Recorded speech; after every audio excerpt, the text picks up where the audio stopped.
বেশ কয়েকটা দিন হলো শরীরটা না একদমই ভালো যাচ্ছে না, রান্না বান্না করতে একটুও মন নেই। কি এমন হলো আমার সাথে যার জন্য এইরকম পরিস্থিতি আমার?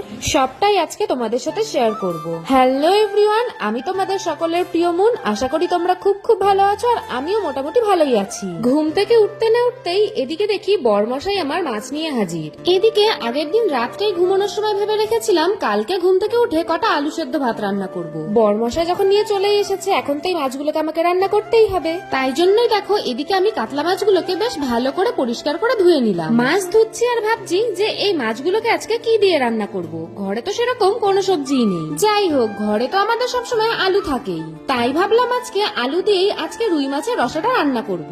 এই দেখো, যতক্ষণ না মাছগুলোর থেকে লাল জল বেরোনো বন্ধ হচ্ছে ততক্ষণ পর্যন্ত কিন্তু জল পাল্টে পাল্টে মাছগুলোকে আমি ধুয়ে নিয়েছি। জানি না কেন মাছ আর মাংস ধুতে গেলে আমার অনেক সময় নষ্ট হয়ে যায়। এই দেখো, যেহেতু আমার একটাই ওভেন তাই জন্য কিন্তু সবার আগে আমি প্রেসার কুকারে ভাত বসিয়ে দিয়েছি। খুব তাড়াতাড়ি আমাকে হাঁড়ি কিনতে হবে। প্রেসার কুকারে ভাত করতে কিন্তু একটু অসুবিধাই হয়। বিয়ের পর যখন আমি প্রথম নাসিক আসলাম তখন কিন্তু আমি বাজারে হাঁড়ি খুঁজতে গিয়েছিলাম, কিন্তু মনের মতন হাঁড়ি কিন্তু আমি পাইনি। যাই হোক, আমার কিন্তু প্রেসার কুকারে ভাত রান্না করা একদম অভ্যেস হয়ে গেছে। ভাত হতে হতে এদিকে কিন্তু আমি মাছের ঝোলের জন্য আলু কেটে নিচ্ছি। না না, এতগুলো আলু আমি মাছের ঝোলে দেবো না, এখান থেকে অর্ধেক আলু যাবে বাঁধাকপির তরকারিতে। বরমশাই আমার কাছে আবদার করে বলেছে কাতলা মাছের মাথা দিয়ে বাঁধাকপির তরকারি খাবে, সেই কারণেই কিন্তু আজকে বাঁধাকপি রান্না করা। জানো তো, মাঝে মধ্যে মনে হয় সেই ছোটবেলার দিনগুলোই ভালো ছিল। বান্ধবীদের সাথে গল্প, পড়াশোনা, খেলাধুলা করতে করতেই সারাটা দিন কেটে যেত। আর টাইম মতন 3 বেলা মা কি সুন্দর ভাত মেখে খাইয়ে দিত। সেই সব দিনগুলির কথা এখন খুবই মনে পড়ে। আর তার থেকেও বড় কথা, মন চাইলেও মায়ের কাছে যেতে পারবো না। সত্যি কথা বলতে বাবা মায়ের কাছ থেকে দূরে থাকা অনেক কষ্টের, আর এই কষ্টটা শুধুমাত্র যারা বিয়ের পর অনেক দূরে থাকে তারাই জানে। যাই হোক, তোমাদের সাথে সুখ দুঃখের আলাপ করতে করতে ভাত কিন্তু আমার একদম হয়ে গেছে। এদিকে কিন্তু মাছের ঝোল আর বাঁধাকপির তরকারির জন্য আলু কিন্তু আমি দুরকম ভাবে কেটে নিয়েছি। প্রেসার কুকারটাকে নামিয়ে রেখে ওই ওভেনেই আমি কিন্তু কড়াই চাপিয়ে দিলাম গরম হওয়ার জন্য। কড়াই গরম হয়ে গেলেই আমি কিন্তু একে একে মাছগুলোকে ভেজে নেব।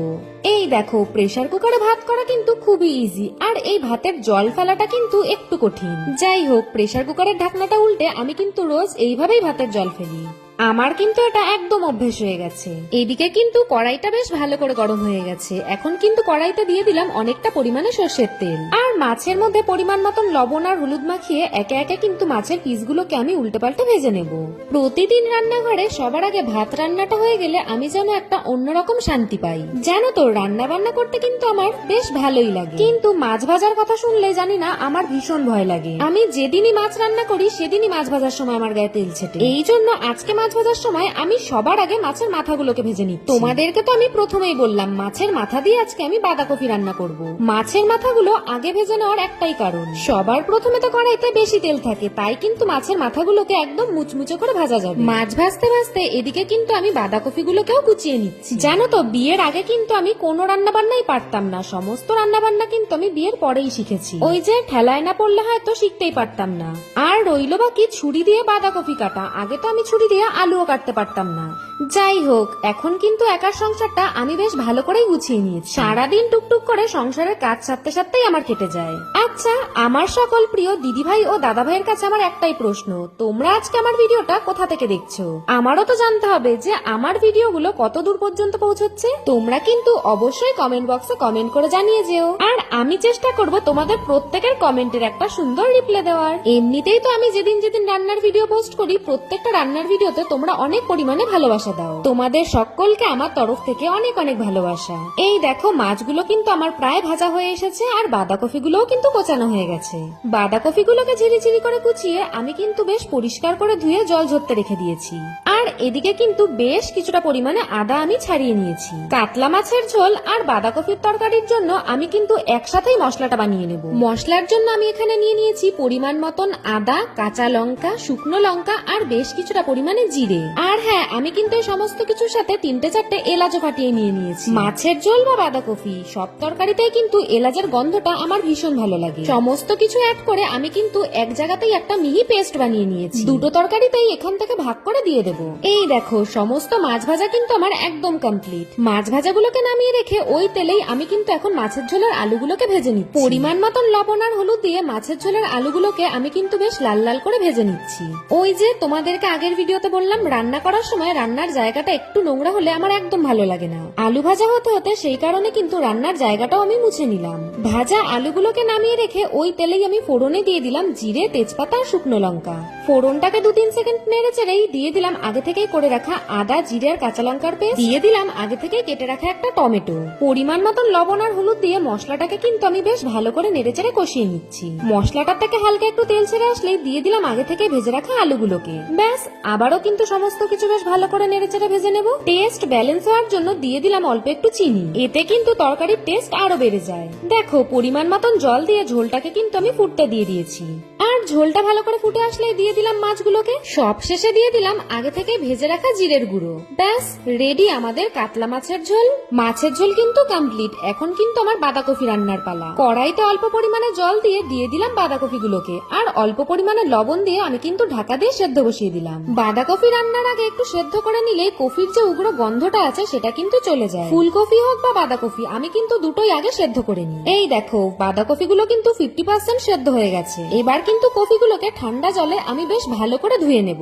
কফিগুলোকে জল ঝরতে দিয়েই এদিকে আমি চলে এসেছি বাঁধাকপির পকোড়া বানানোর জন্য। আর বলো না, বরমশাই এমন করে আবদার করে খেতে চেয়েছে, আমি আর না বানিয়ে থাকতে পারলাম না। এদিকে আমার ভাত হয়ে গেছে, কাতলা মাছের ঝোলও হয়ে গেছে। তাই ভাবলাম বাঁধাকপি বানানোর আগে বাঁধাকপির পকোড়াই ওকে বানিয়ে দিই। বাইরে পড়ছিল বৃষ্টি, আর বৃষ্টির মধ্যে এইরকম তেলে ভাজা খেতে কার না ভালো লাগে। আচ্ছা, তোমরা কারা কারা বাঁধাকপির পকোড়া খেতে ভালোবাসো আমাকে কিন্তু অবশ্যই কমেন্ট করে জানিও। আমি আর আমার বরমশাই কিন্তু বাঁধাকপির পকোড়া খেতে খুব পছন্দ করি। এই পকোড়াগুলো খেতে সব থেকে বেশি ভালো লাগে শীতকালে, কারণ বাঁধাকপি তো শীতেরই সবজি, তাই না? আচ্ছা একটা কথা বলো তো, তোমরা কি পুঁই শাকের পাতার বড়া খেয়েছো কখনো? আমার মনে হয় হয়তো তোমরা অনেকেই পুঁই পাতার বড়া খেয়েছো, আর যারা কোনোদিনও খাওনি তারা কিন্তু আমার কথা শুনে একবার পুঁই পাতার বড়া খেয়ে দেখো। গরম গরম এক থালা ভাত পুঁই পাতার বড়া দিয়েই খেয়ে নেওয়া যাবে। আমি কিন্তু পুঁই পাতার বড়া খেতে খুবই পছন্দ করি। এই দেখো এদিকে কিন্তু গরম গরম বাঁধাকপির বড়া আমার একদম রেডি। আমি আর আমার বরমশাই মিলে গরম গরম বাঁধাকপির বড়া কিন্তু প্রায় খেয়েই নিয়েছি। এখনো তো আমার বাঁধাকপি রান্না বাকি আছে, এই জন্য কিন্তু কড়াইতে দিয়ে দিয়েছি বেশ কিছুটা পরিমাণে সর্ষের তেল। আর তেলটা একটু গরম হয়ে আসলে ওই তেলের মধ্যেই এখন আমি ফোড়নে দিয়ে দিচ্ছি জিরে, তেজপাতা আর শুকনো লঙ্কা। ফোড়নটাকে 2-3 সেকেন্ড নেড়ে চেড়ে দিয়ে দিলাম আগে থেকেই করে রাখা মশলাটা। মশলাটাকে একটু কষিয়ে নিয়ে দিয়ে দিলাম আগে থেকেই ছোট ছোট করে কুচিয়ে রাখা আলু আর টমেটো। পরিমাণ মতন লবণ আর হলুদ দিয়ে সমস্ত কিছু কিন্তু বেশ ভালো করে নেড়ে চেড়ে আমি কষিয়ে নিচ্ছি।